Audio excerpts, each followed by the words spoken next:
Boa tarde, agradeço imenso a vossa vinda a esta casa que é de todos nós. Muito obrigada. Portanto, é a doutora Anabela Veloso, bastonária da Ordem dos Solicitadores e dos Agentes de Execução, e o Sr. Dr. Brás Duarte, primeiro presidente do Conselho Geral, também da Ordem dos Solicitadores e dos Agentes de Execução. Pronto, estamos aqui no âmbito, portanto, da discussão e votação, portanto, estamos nas audições, no âmbito da discussão e votação da especialidade sobre as iniciativas de lobbying, nomeadamente o projeto-lei 46 do PSD, o projeto-lei 48 do PAN, o projeto-lei 86 da Iniciativa Liberal, o projeto-lei 110 do Chega, o projeto-lei 114 do PS e o projeto-lei 119 do CDS-PP. Assim sendo, vou dar aqui uma explicação prévia acerca dos tempos. Temos o requerente, portanto, que é o Sr. Deputado do Grupo Parlamentar do PS, terá 5 minutos para iniciar. A Sra. Bastonária terá a intervenção inicial de 10 minutos. Os outros deputados têm 4, os grupos parlamentares e deputados únicos têm 2 minutos. E depois, no final, terá novamente 10 minutos. Assim sendo, vou dar a palavra ao Sr. Deputado Pedro Delgado Alves, na qualidade de requerente. Obrigada. Muito obrigado, Sr. Presidente. Muito obrigado também. Agradecemos muito a presença da Ordem e os contributos que nos pode dar. Nesta reta final esta matéria, como dizia há instantes, ela começou em 2016, fruto de sucessivas dissoluções e de desencontros entre maiorias. Nunca foi possível aprová-lo, mas tudo aponta no sentido em que estamos na iminência de o fazer. E isto tem levado a que os projetos confluam, e todos eles são muito próximos na esmagadora maioria das suas soluções. Há, contudo, 2 ou 3 aspectos em que ainda há alguma divergência, e um prende-se precisamente com a matéria do tratamento a dar às profissões de advogados e solicitadores. Sendo certo que, também, como já espelhámos na audiência anterior, o Grupo Parlamentar do PS, mesmo apesar de ter uma solução diferente no projeto de lei que apresentou, também tem evoluído no mesmo sentido. Ou seja, o fundamental é garantir instrumentos de transparência e ter instrumentos de transparência também claros e simples. E as soluções de regimes anteriores, ainda que possam querer preservar a pureza das profissões como elas eram, às vezes tem mais um reflexo sobre como elas eram do que como elas efetivamente hoje são e o tipo de interações que pode ocorrer. E, portanto, caminhamos num sentido de eventualmente admitir o desaparecimento do impedimento, desde que todos fiquem sujeitos a obrigações de registro e transparência similares. Portanto, a minha primeira pergunta é esta mesma, portanto, é a questão por excelência que nos importa perceber a opinião da Ordem, como compatibilizar estas realidades. Se acham que devia haver, como em alguns projetos consta, uma proibição de exercício da profissão com a possibilidade da prática de atividades de representação de interesses, volto a dizer, posição que sustentámos no passado, mas da qual estamos até a evoluir no sentido de ser preferível dar ênfase, isso sim, à transparência e ao registro dos contactos. Uma segunda questão relativa à eventual zona de sobreposição que pode existir em alguns atos próprios com atividades de representação de interesses, sendo que isto é mais intenso nos advogados que nos solicitadores, mas mesmo nos solicitadores, em relação a alguns atos que são comuns, a questão também é similar. Depois, um segundo aspecto que não é só relevante para este nosso projeto, como aliás o Sr. Bastonário da Ordem dos Advogados disse no final, que tem a ver com a regulamentação das sociedades multidisciplinares e com o aparecimento das sociedades multidisciplinares, ou seja, como é que veriam a possibilidade de uma sociedade multidisciplinar que pudesse ter por objeto, em parte, a representação de interesses e, em parte, a advocacia ou a prática de atos da profissão de solicitador. E, finalmente, saber, de forma talvez esta um bocadinho mais pragmática, se seja qual for o caminho que nós adotemos aqui na Assembleia, se vem necessidade de mexer no estatuto, no vosso estatuto, sobre essa matéria. Diríamos que se não houver introdução de uma nova incompatibilidade, provavelmente não, mas no decurso do debate suscitaram-se algumas questões interessantes sobre as competências disciplinares e sancionatórias que as ordens têm e, no fundo, quando alguém investido da sua qualidade de solicitador ou de advogado, estiver a fazer representação de interesses e, eventualmente, nesse domínio, praticar atos irregulares ou que não seja conforme a um quadro legal ou às exigências da profissão, sobre se deve ou não estar sujeito à responsabilidade disciplinar. Parece-nos que sim, mas já agora deixávamos esta nota. Portanto, telegraficamente são estes os temas. Obrigado. Obrigada, Sr. Deputado. Agora dava então a palavra à intervenção da Sra. Bastonária Anabela Veloso. Muito obrigada.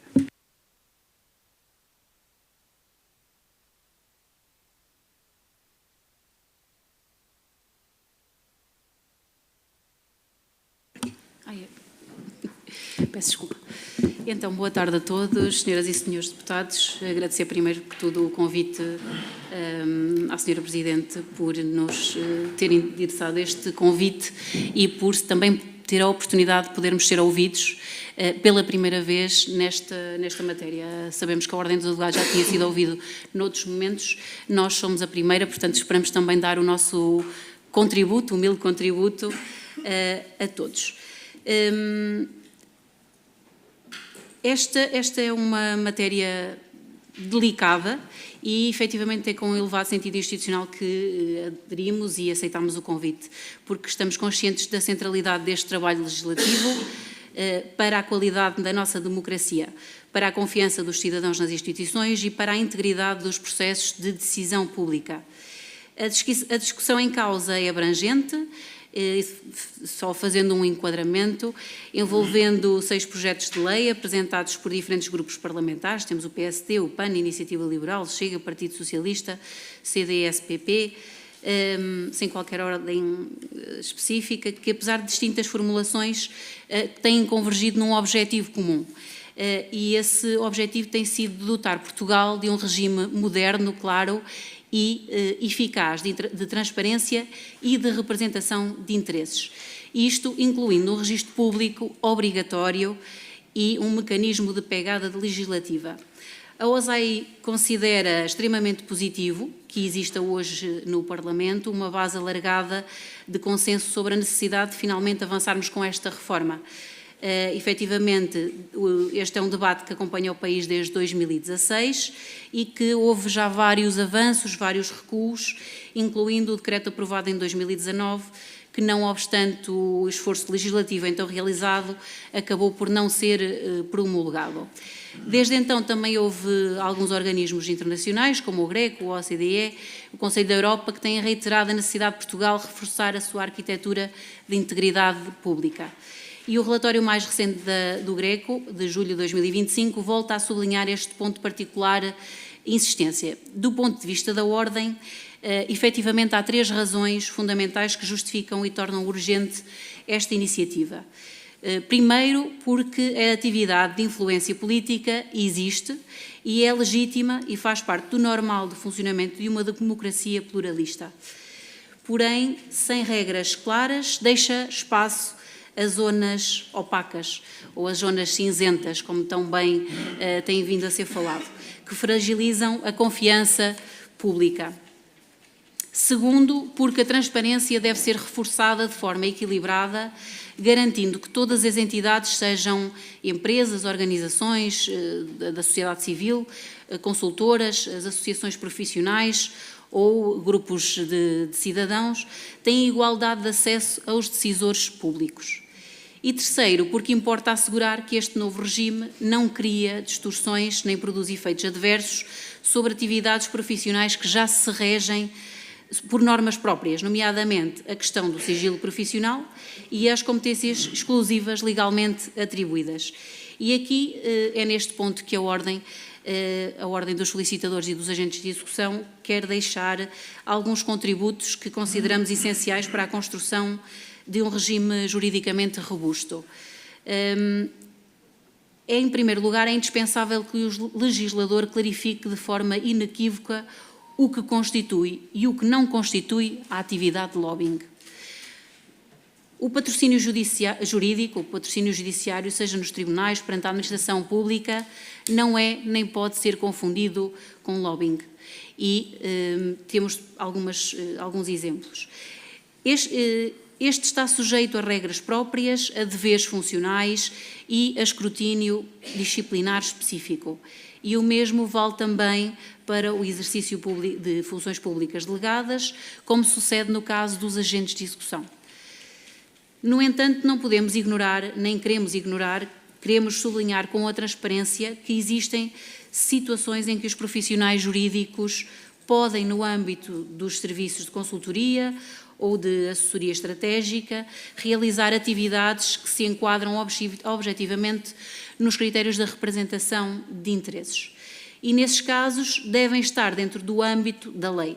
não pode haver as portas do lado ou as portas laterais, melhor dito, nem exceções demasiado amplas que permitam contornar o espírito da legislação apenas requalificando a atividade com um parecer jurídico. E temos que ser claros e francos aqui. A OSAI não quer reivindicar exceções, quer reivindicar apenas uma delimitação justa que impeça tanto as fugas ao regime como a imposição de deveres incompatíveis com funções públicas delegadas e com a proteção do sigilo. E é igualmente fundamental assegurar que a legislação protege o sigilo profissional. A Ordem reconhece que os projetos de lei mais recentes já contemplam alguns mecanismos de salvaguarda, e nomeadamente derrogações temporárias para situações em que exista o sigilo profissional ou a imposição legal de confidencialidade. Consideramos esta via adequada, desde que acompanhada de mecanismos operacionais claros que evitem que o sigilo seja utilizado como um pretexto para fugir ao dever da transparência. Gostaria de sublinhar que o sigilo profissional não é um privilégio da profissão, é sim uma garantia dos cidadãos. É um instrumento de proteção do acesso ao direito e da confiança na justiça. A transparência pode e deve ser reforçada, mas nunca à custa de direitos fundamentais que os amparam. Sublinhamos também que as ordens profissionais, assim como outros sindicatos, associações empresariais representativas, outras entidades com funções institucionais ou constitucionalmente reconhecidas, não devem ser tratadas como agentes de lobbying ou atores privados de lobbying. As ordens são, por natureza, parte integrante do processo legislativo, com funções consultivas e de participação pública. Nós não representamos interesses particulares ou económicos, nós representamos profissões investidas em funções públicas, cuja regulação e intervenção legislativa estão legalmente previstas. E o seu contributo não se esgota em representar interesses, envolve a defesa da legalidade, a preservação de funções públicas delegadas e a proteção do interesse geral no exercício das profissões. E, sendo o mais positivos e o construtivos possíveis, a OSAI deseja ainda apresentar duas contribuições para um futuro regime, que é primeiro a criação de um registro nacional unificado de transparência, evitando múltiplos sistemas dispersos na Assembleia, no Governo e noutras entidades, desde que garanta a interoperabilidade, e isso vai evitar também custos administrativos e desnecessários, e tornando-se sempre mais transparente. Segundo, a necessidade de evoluirmos para formas de transparência que correspondam ao mundo real, e hoje grande parte da influência ocorre por via digital, incluindo os modelos de inteligência artificial generativa. Por essa razão, propomos que o regime considere desde já elementos como a pegada algorítmica e mecanismos de rastreabilidade de conteúdos produzidos por inteligência artificial utilizados no processo de influência pública. Sabemos que já não dá para reverter, isto é a realidade do hoje. Isto permitirá que Portugal não apenas acompanhe, mas lidere padrões inovadores e de integridade democrática. Santíssimas senhoras e senhores deputados, o objetivo da Ordem dos Solicitadores e dos Agentes de Execução é contribuir para que esta legislação seja equilibrada, moderna, aplicável e constitucionalmente sólida. Nós estamos plenamente disponíveis para colaborar, sempre que entendam útil e se pudermos ajudar na redação do texto final. Acreditamos que a transparência e sigilo não são valores opostos. Servem ambos a mesma finalidade, proteger a confiança dos cidadãos na justiça e nas instituições democráticas. Acrescentar, de forma muito resumida, a opinião da Ordem concreta é que sim, deve haver lobbying, mas sim, deve ser regulado. Em que termos devemos definir bem a linha vermelha, as linhas verdes e as linhas vermelhas. A questão dos atos próprios, que bem questionou o Sr. Deputado, era um tema que eu acho que não era o adequado para aqui, mas já que o puxou, acho que sim, tem que ser bem definido, porque senão temos aqui a questão dos atos próprios, a procuradoria ilícita e mais uma série de coisas que estão envolvidas e que arrasta, por sinal, as sociedades multidisciplinares e que neste momento têm uma regulamentação própria, e que isso, há outra por si, que muitos solicitadores e também muitos advogados, com este novo regime, não têm as suas sociedades registadas nas ordens, porque existem as tais zonas cinzentas e não o temos conseguido, ou seja, como não há obrigatoriedade, não conseguimos acompanhar tudo. Portanto, é muito importante as tais linhas verdes e vermelhas. Alterar o estatuto, sim, é uma necessidade, não só quanto a isto, mas quanto a muitas outras coisas. Também não é o sítio, mas fica o repto. Mas quanto a isto, dizer que, na minha opinião, e ressalvar aqui a minha opinião porque não tenho o aval do Conselho Geral para dizê-lo, e acho que é importante, mas eu diria que estamos perante impedimento e não incompatibilidade, e que terá que ser revisto e moldado, porque quando também temos os regulamentos, temos o estatuto, temos um regulamento disciplinar que neste momento estamos a trabalhar dentro de casa, e tudo isso tem que ser considerado. E acho que os advogados, os solicitadores, os agentes de execução têm que estar nesta matéria em sintonia, bem como todas as outras atividades que podem aqui estar sujeitas a este regime. Muito obrigada. Obrigada, Sra. Bastonária. Então, passaria a palavra então ao Sr. Deputado Francisco Martins, do Grupo Parlamentar do PSD.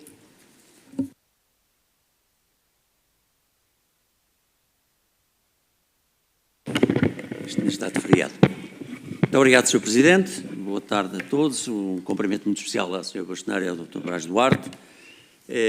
Antes de mais, agradecer naturalmente esta intervenção inicial que, de certo modo, representa aquilo que é uma ideia global daquilo que é, de facto, um conjunto de iniciativas que esta Assembleia da República, por intermédio dos seus partidos, avançou. Esperemos que desta vez, e vamos com certeza chegar ao fim. As questões são recorrentes. Eu, antes disso, ainda quero, naturalmente, apresentar aqui um cumprimento muito especial à Sra. Bastonária e o gosto e o prazer de a rever, até pela circunstância de ter tido o prazer de estar no painel de abertura do Congresso dos Solicitadores e Agentes de Execução em Évora há uns meses atrás, e, portanto, com todo o gosto, lá estive e, portanto, a revejo, ao mesmo tempo também ao Dr. Braz Duarte. As questões são muito semelhantes, são muito comuns, assentam fundamentalmente naquilo que é a delimitação, como de resto o disse, para além das questões que já foram aqui suscitadas, que é o papel realmente que o solicitador, neste caso, na esteira daquilo que faz o advogado também, que é o seu patrocínio, a intervenção enquanto patrocínio, e patrocínio judiciário, que também tem as suas competências, e aquilo que é, no dia-a-dia, uma intervenção que, eu diria, extrajudicial, naquilo que efetivamente é todo um conjunto de tarefas que, próprias e típicas da atividade, que aqui ou ali se podem confundir. É questão de fronteira, é aquilo que efetivamente demarca uma das outras coisas. E aqui, realmente, entrarmos naquilo que pode ser a esfera própria e típica do regime do lobby e quem o faz. Onde é que isto realmente ganha relevo? Ganha relevo quando realmente estamos confrontados com a exigência que o lobbying tem no sentido do registro da atividade de quem o faz e, paralelamente, aquilo que um solicitador também deverá fazer, sendo certo que também ele próprio tem, como é óbvio, é um direito, o tal sigilo e o dever de sigilo. E isso, que já aqui debatemos bastante, como é que, efetivamente, sem pôr em causa aquilo que é o dever de registro, que tem que ser feito, inevitavelmente, podemos como que fazer sem que isso belisque, naturalmente, com aquilo que é a violação do dever de sigilo. É uma questão que gostaria de perguntar, sem prejuízo de a Sra. Bastonária, de certo modo, ter dito que isso tem que ser respeitado, é óbvio, é um direito próprio que não pode, em circunstância alguma, ser violado, em termos do sigilo, mas uma opinião que a própria Ordem tem, como sugestão, como aquilo que o legislador pode consagrar no texto da lei, em ordem a criar obrigações, mas elas terem como limite o nunca entrar na esfera jurídica daquilo que é o dever de sigilo. O Sr. Bastonário falou também na parte final, é um tema que nos preocupa a todos, até porventura pela lacuna que existe na lei, que é o regime jurídico das empresas multidisciplinares. É evidente que é uma novidade, há uns meses atrás isso ganhou cada vez mais relevo, cada vez há mais. Há os cuidados e os alertas que aqui frisou e que temos que ter, pedir também que sublinhasse um pouco mais aquilo que na ótica da ordem e, por conseguinte, o papel dos solicitadores, são as preocupações maiores quanto àquilo que deve ser a consagração no texto da lei dessa parte. Registar, e nós registámos também, é uma preocupação, como sancionar todos aqueles que realmente violam estes deveres e, neste particular, aquilo que é a visão da ordem dos solicitadores relativamente ao seu estatuto, relativamente àqueles que, porventura, possam violar sem prejuízo daquilo que a própria lei, no que concerne, porventura, em termos de matéria de natureza até penal, pode vir a consagrar também. E muito obrigado mais uma vez. Obrigada, Sr. Deputado. Dou a palavra à Sra. Deputada Vanessa Barata, do Grupo Parlamentar Chega. Obrigada, Sra. Presidente. Cumprimento a Sra. Presidente da Ordem e os demais deputados. A audição hoje daqui da Ordem dos Solicitadores e Agentes de Execução é pertinente no sentido de esta entidade representar profissionais com funções que sabemos que são relevantes e que são sujeitas a regimes próprios, e tanto a nível deontológico como do ponto de vista do sigilo e do conflito de interesses. E, como sabemos, a regulamentação do lobbying pode incluir impedimentos ou restrições no âmbito do exercício tanto da advocacia como da solicitadoria, na representação de interesses, e, começando por aí, precisamente, pergunto qual é a avaliação que a OSAI faz quanto à legalidade e à razoabilidade de eventuais impedimentos legais para solicitadores e agentes de execução. Isto é, se concordam com a ideia de que os solicitadores e agentes de execução possam estar impedidos da representação de interesses, ou se, por outro lado, consideram que é possível, no cumprimento, obviamente, dos escrupulosos deveres a que os solicitadores estão sujeitos, a representação de interesses. Uma outra pergunta relativamente a um eventual código de conduta que as várias propostas dos diversos partidos abordam, tanto da perspectiva de elencar apenas princípios gerais, como do ponto de vista, também há propostas nesse sentido, da criação de um verdadeiro código de conduta a que os lobistas adiram. Eu pergunto se a OSAI considera que um código de conduta único pode colidir com códigos profissionais e deontológicos já existentes, de alguma forma, nomeadamente no que respeita, mais uma vez, a deveres deontológicos e de sigilo profissional, ou se, por outro lado, este modelo plural de elencar os princípios seria mais compatível e até, digamos assim, mais harmónico com o exercício da atividade profissional. E depois queria também deixar uma última pergunta sobre o eventual regime sancionatório a este nível. Se consideram que é importante que sejam legislados, numa ótica penal ou contraordenacional, normas de modo a materializar na lei as consequências do não cumprimento das regras que iremos introduzir na prática do lobby. Muito obrigada. Obrigada, Sra. Deputada. Passo a palavra ao Sr. Deputado Pedro Delgado Alves, do Grupo Parlamentar do PS.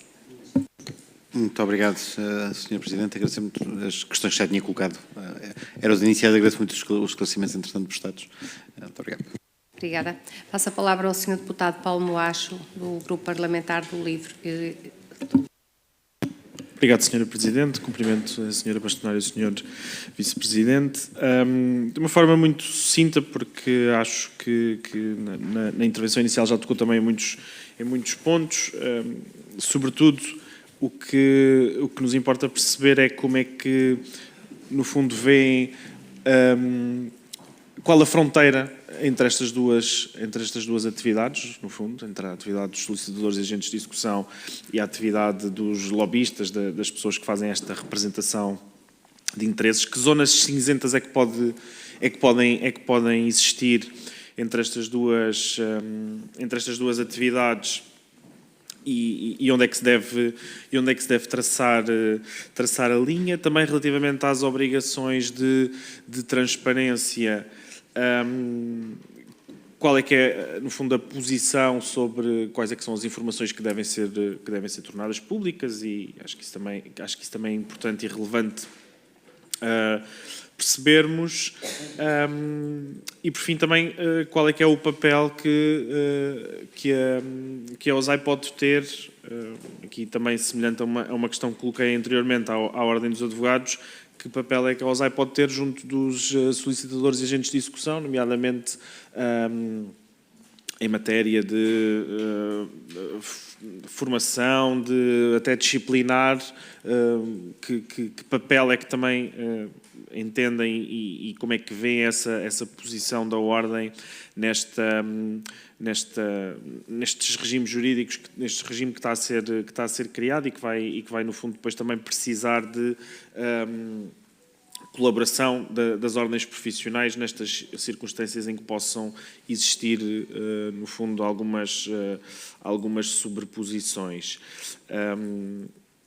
E penso que...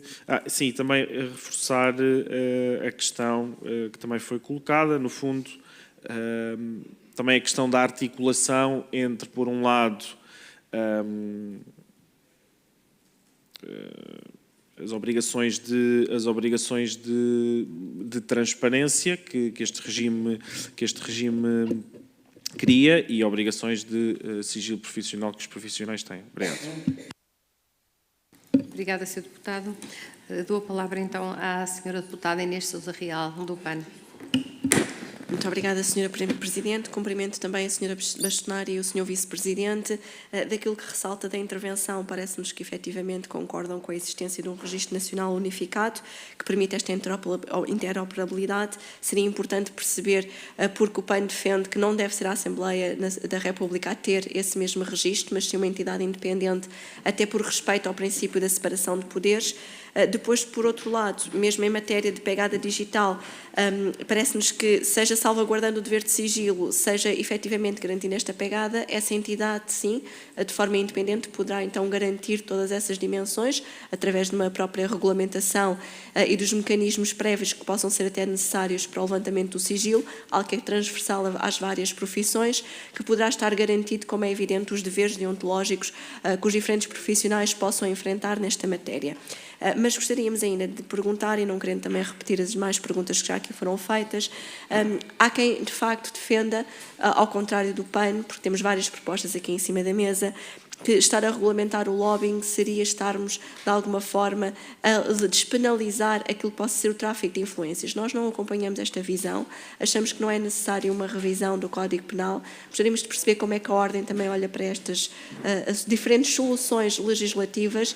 Da nossa parte, estamos disponíveis, evidentemente, para os contributos que entenderem por convenientes nesta matéria e, desde já, agradecemos mais uma vez a presença e os esclarecimentos que até aqui prestaram. Muito obrigada, Sra. Deputada.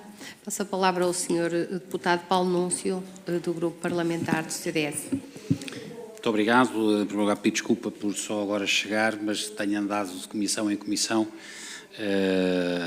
a cumprir, enfim, os compromissos que assumimos nas várias comissões e os votos que apresentámos, e por isso pedi desculpa por este meu atraso.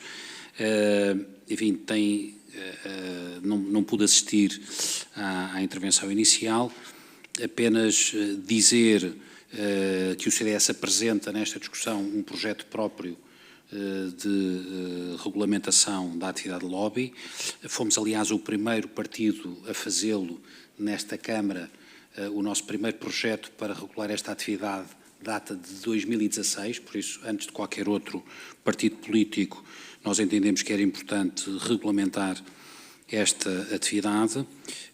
Entendemos que é um passo decisivo em termos de reforçarmos a transparência no exercício desta atividade. Acompanhamos nessa matéria muitos países da União Europeia que já têm esta atividade regulamentada e para nós é absolutamente decisivo que haja maior transparência e que o relacionamento entre o poder político e interesses privados possa estar devidamente registado, documentado, publicitado, de forma a evitar-se situações que, enfim, que são de evitar.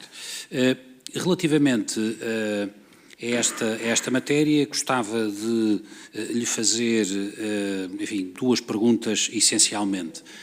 Em primeiro lugar, se para a Ordem dos Solicitadores faz sentido, de facto, a regulamentação desta atividade e se, nesse sentido, consideram que os solicitadores também devem poder exercer a atividade de lobby e, neste caso, estarem sujeitos a registro. E esta pergunta envolve, evidentemente, a necessidade, se a resposta for positiva, a necessidade de conciliar enfim, a prática da atividade de solicitadoria com a prática de lobby e designadamente com o registro dos atos e o registro dos players nessa mesma atividade.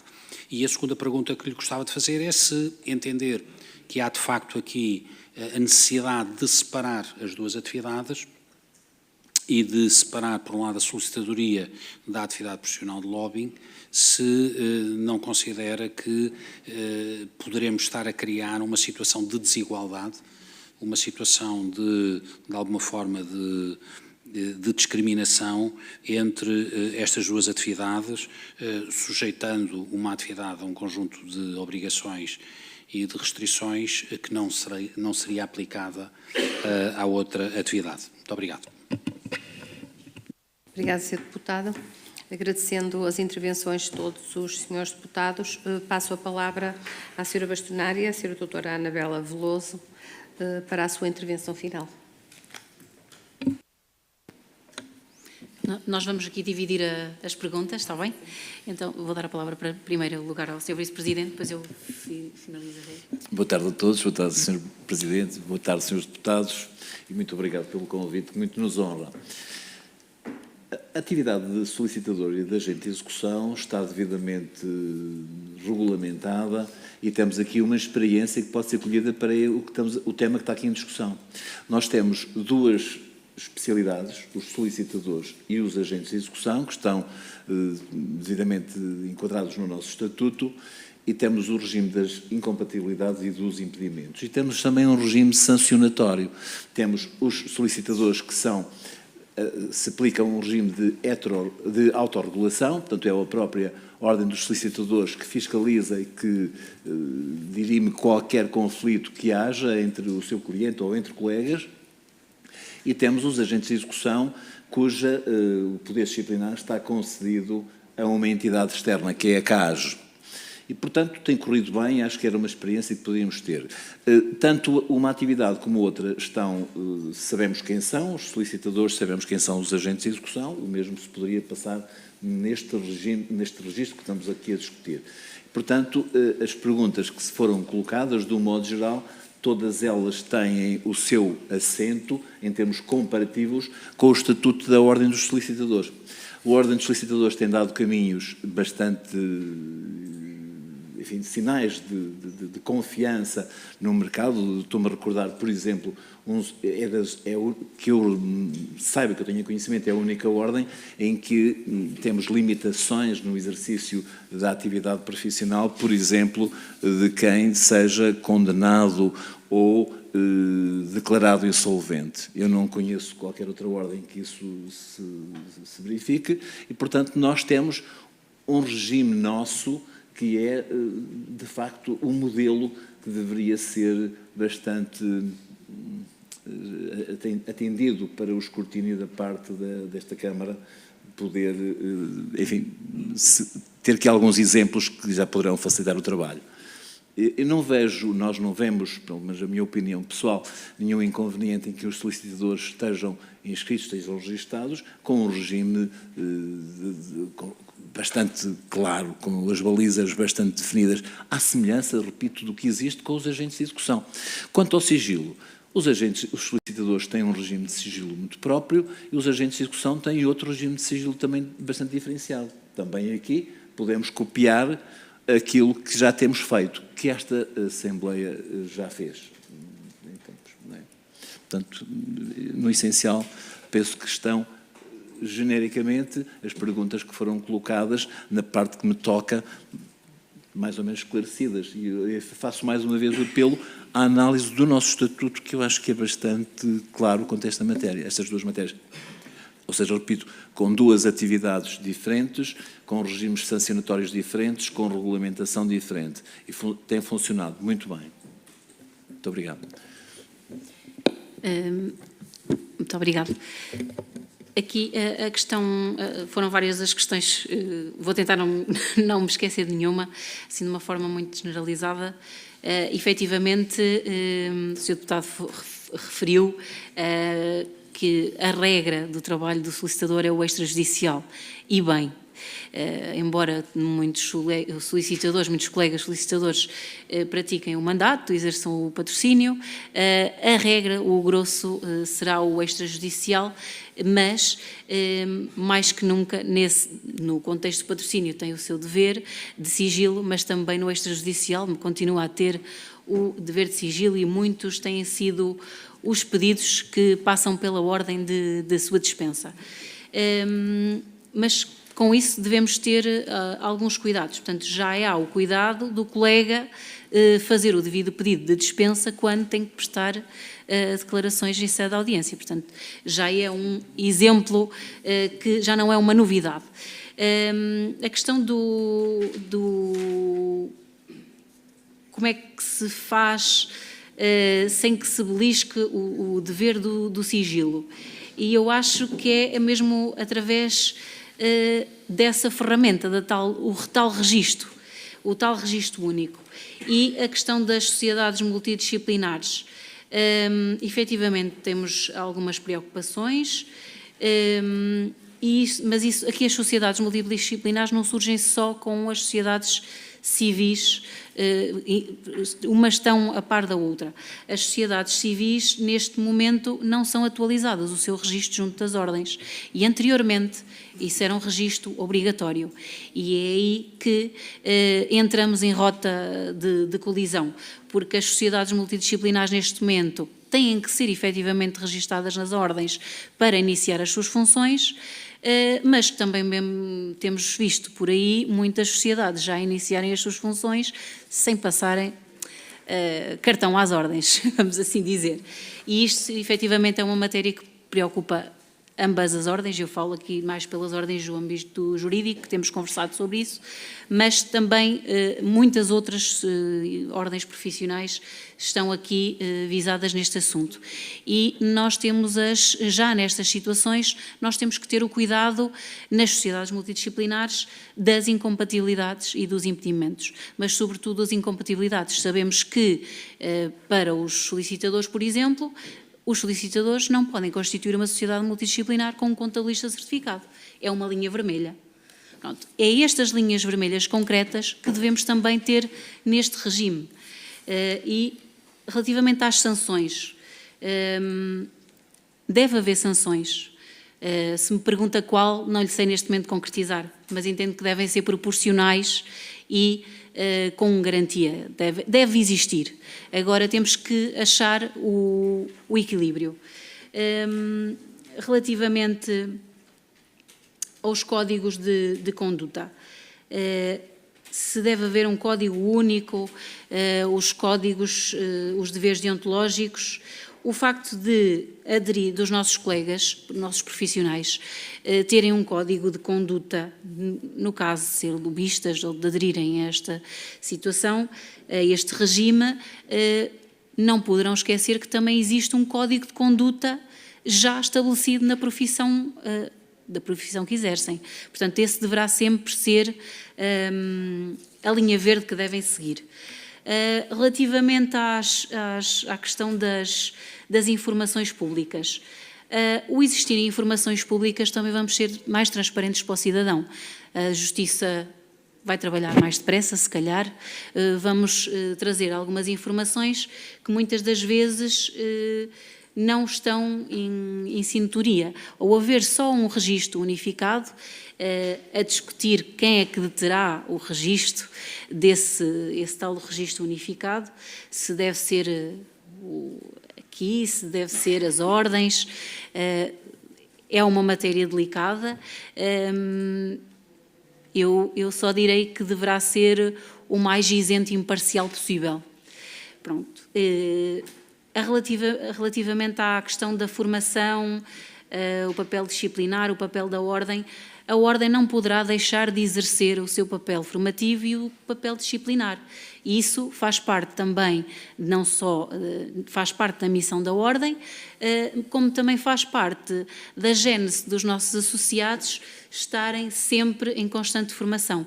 Essa tem sido uma nuance que nós temos visto nos nossos associados, o interesse, cada vez mais temos a adesão a formações, temos formações cheias, portanto, os próprios associados sentem noção, sentem a necessidade de ter essa mesma formação. A parte disciplinar, temos um Conselho Superior que tem exercido as suas funções, portanto, e os associados, os solicitadores, os agentes de execução. Os agentes de execução têm também a outra parte, temos a CAAS, que é uma entidade independente, mas não obstante, o Conselho Superior continua a pronunciar-se sobre determinadas questões. E eu acho que numa fase posterior se calhar importante delinear aqui o regime do lobbying para os solicitadores e para os agentes de execução. E eu acho que a questão que nos trouxe aqui é apenas quanto aos solicitadores. Parece-me.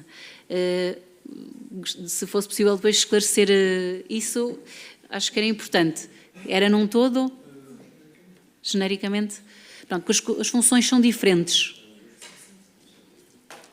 Diplomas prevêem como impedimento é para advogados e solicitadores. Certo. Deixa de fora os agentes de execução. Pronto. Portanto, Era isso que era importante que ficasse está pensado claro. nas profissões cujos atos próprios podem ter zonas de sobreposição mais cinzentas, porque nos agentes de execução, tentativamente, à partida é difícil que haja confusão entre não é impossível, vamos lá ver, qualquer profissão pede reuniões, mas o critério não é pedir reuniões, não é? Senão,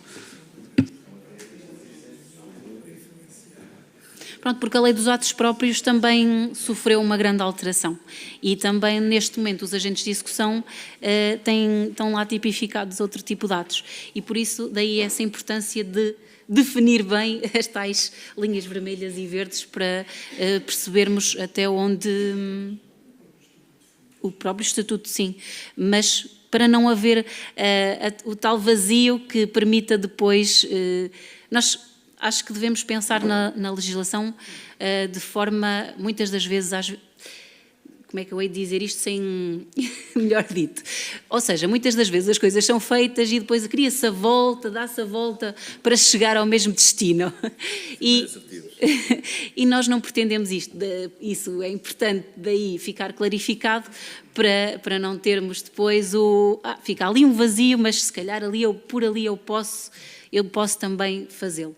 E daí é importante ficar mesmo definido até onde é que podemos ir. A questão do separar a questão da desigualdade, o Sr. Deputado falou agora por último, a desigualdade, a discriminação, nós não entendemos que isso deva acontecer, nós entendemos que efetivamente este regime deve abranger também os solicitadores, mas lá está, com a tal definição clara do que é que pode e o que é que não pode. Muito obrigada. Muito obrigada, Sra. Bastonária, Sr. Dr. Brás Duarte, pela vossa presença.